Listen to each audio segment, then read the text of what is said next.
This is so critical and really so foundational, in part because, again, if we go to this sort of 1960s, 1970s divergence, or this kind of neoliberal consensus that has dominated our politics and our policy, is the Chicago Economic School theory of human beings as widgets, as all the sort of assumptions baked into classical economics that we are rational actors. And going back to your first, part of the conversation, we respond to money. And this has been complicated and really, in some ways, torn up just over the past decade of research by Kahneman and Tversky and all their sort of all the kind of scholars that came after them, who really invented the field of behavioral economics.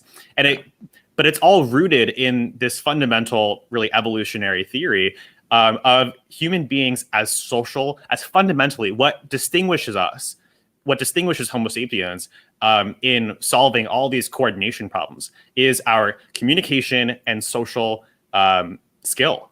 And I think this has so many ramifications, because if policymakers, if academics and the like have a fundamental belief, this like singular siloed belief of human beings as economic widgets, as inputs into a capital efficiency machine, then you're going to see all sorts of, whacked up incentives and systems and institutions, because that's just not how people work. Yeah. I think that kind of like free market economic sort of like libertarian mindset about what drives people.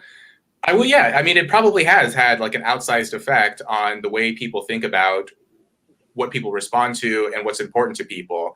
That it's all been discussions about money and income and growth and things like, social connections and relationships, families, friends, communities.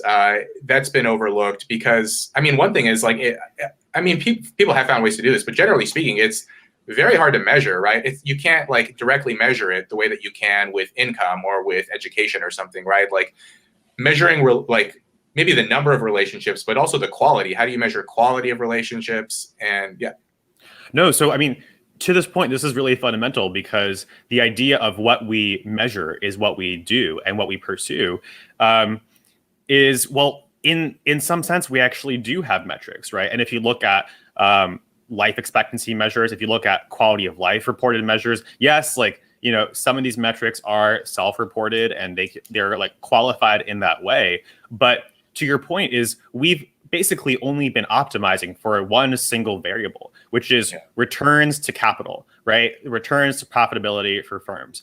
One of the challenges is, though, maybe for a while, that was a good proxy, a good heuristic, a good kind of rule of thumb for, well, how are people doing?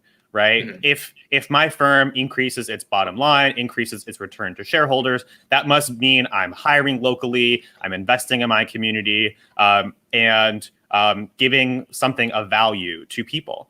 But as that has been decoupled and delinked, you can have a firm like Uber, Facebook, Amazon, Google, Netflix, you name it, where actually, if you put out millions, tens of millions of people who work in truck driving or transportation out of work, that's phenomenal for returns to capital. That's phenomenal for that singular variable of how profitable your firm is. But that is devastating to tens of millions of people whose livelihood, whose community, whose family is dependent upon that as a source of income. And it's in part why, an idea like a universal basic income, it's about everything but the money. It's about what the money means in people's hands, because of the social connections of a community, a school, a main street of a local economy, in a country where half of all people before COVID couldn't afford an unexpected $500 bill. And now we've entered the next Great Depression with more than 40 million, by some accounts, more than 75 million people unemployed. And so this is a deeply social, human, interpersonal reality, because if you go to any of these communities, I was based in Iowa for the Yang campaign, you go to any of these communities built upon the industrial Midwest, upon manufacturing. The most common job in the American economy is still working in retail. 100% of all stores and malls are now shuttering. And Yeah. so this is the fundamental reality, because it not only affects, that part of the economy, that sector, that then trickles and percolates throughout a person, their family, their school, their community, their city. And it just tears it apart. It tears it apart.